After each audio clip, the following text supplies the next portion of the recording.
Hello दोस्तों, संध्या education YouTube channel में आप लोगों का स्वागत है। तो आज हम सीखेंगे ई श्रम कार्ड कैसे अप्लाई करते हैं। तो सबसे पहले हम ई श्रम के वेबसाइट में जाएंगे और उसको जैसे ही सर्च करेंगे तो यहाँ पे आता है रजिस्टर ऑन ई श्रम करके।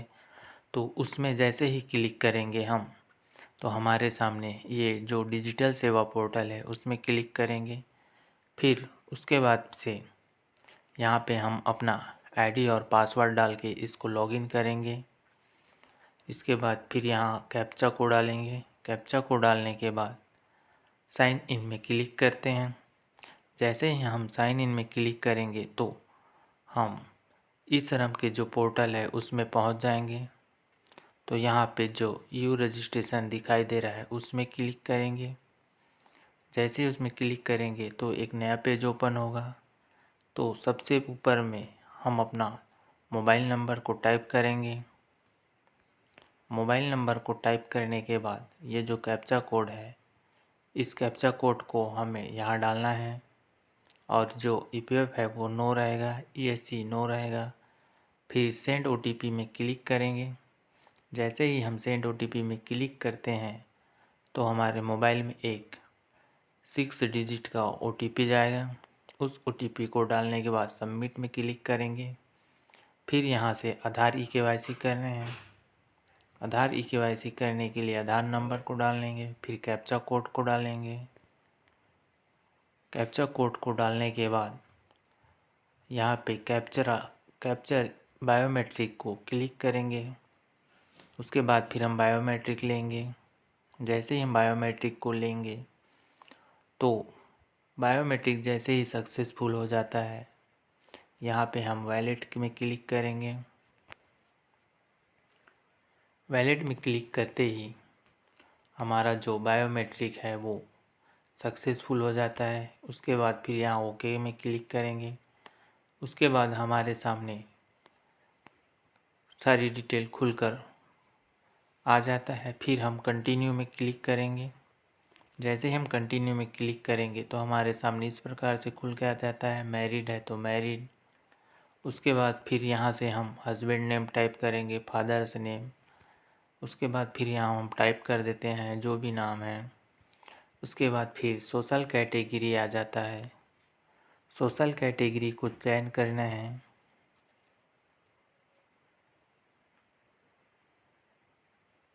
सोशल कैटेगरी सेलेक्ट करने के बाद ब्लड ग्रुप है तो डाल सकते हैं। फिर यहाँ पे नीचे है नॉमिनी डिटेल, तो यहाँ पे हम उसका नॉमिनी डिटेल डाल देंगे। नॉमिनी डिटेल को डालने के बाद यहाँ पे उसका जन्म तारीख है उसको फिलअप करना है। यहाँ पे जो आधार कार्ड के अनुसार है उसी को टाइप कर देते हैं यहाँ पे। उसके बाद फिर नीचे में जेंडर है तो हमें जेंडर सेलेक्ट करना है। उसके बाद फिर रिलेशन विथ एप्लीकेंट के साथ उसका जो रिलेशन है उसको। उसके बाद फिर यहाँ पे नॉमिनी एड्रेस को फिलअप कर देना है। नॉमिनी एड्रेस को फिलअप कर देने के बाद नीचे में जो दिखाई दे रहा है नॉमिनी मोबाइल नंबर, तो उस नॉमिनी मोबाइल नंबर को वेरीफाई करेंगे, यहाँ पे टाइप कर देते हैं। उसके बाद फिर कंटिन्यू में क्लिक करेंगे। तो कंटिन्यू में क्लिक करने के बाद फिर से एक नया पेज ओपन आता है। यहाँ पे एक नया पेज ओपन हो जाता है। इसके बाद फिर यहाँ हम अपना डिस्ट्रिक्ट का चयन करेंगे। डिस्ट्रिक्ट का चयन करने के बाद यहाँ से रूरल है तो रूरल, ग्रामीण एरिया है तो ग्रामीण, अर्बन है तो अर्बन। उसके बाद फिर यहाँ हम एड्रेस को टाइप कर देंगे। एड्रेस को टाइप करने के बाद यहाँ से हम फिर से स्टेट का चयन करेंगे कि कौन से स्टेट से हैं। उसके बाद फिर यहाँ से डिस्ट्रिक्ट का चयन करेंगे। डिस्ट्रिक्ट के बाद हम तहसील का चयन करेंगे। तहसील चयन करने के बाद अपना जो गांव विलेज है उसको चयन करेंगे। उसके बाद फिर यहाँ से पिन कोड, फिर ये करंट लोकेशन पूछ रहा है कि आप यहाँ कितने दिनों से रह रहे हैं वो डालेंगे। उसके बाद फिर नीचे में परमानेंट एड्रेस है। यदि हमारा दोनों एड्रेस सेम है तो हम दोनों एड्रेस को एक ही प्रकार से डालेंगे। यदि यहाँ पे एड्रेस अगर अलग अलग है तो अलग अलग ही चयन करना होता है। तो हमारा दोनों एड्रेस सेम है, तो हम दोनों एड्रेस को सेम ही सेलेक्ट कर लेते हैं। यहाँ पे दोनों एड्रेस सेलेक्ट करने के बाद सेव एंड कंटिन्यू पर ही क्लिक करना है।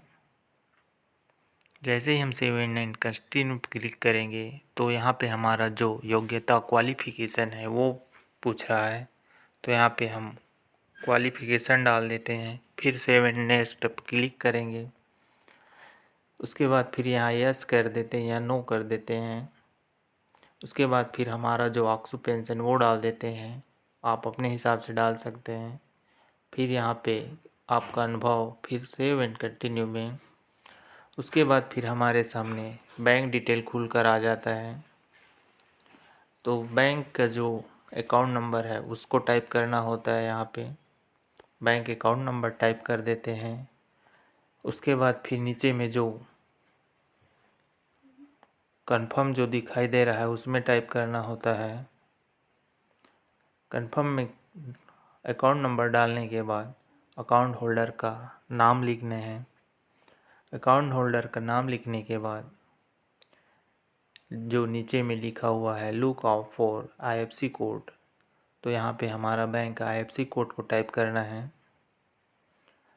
IFSC कोड टाइप करने के बाद फिर यदि हम वहाँ सर्च मारते हैं तो हमारा जो बैंक है वो ऑटोमेटिक ले लेता है। हमें बैंक का नाम वगैरह डालने की आवश्यकता नहीं है, वो ऑटोमेटिक हमारा आ जाएगा। सर्च करेंगे IFSC कोड डालेंगे तो हम IFSC कोड डाल देते हैं। उसके बाद सर्च करते हैं।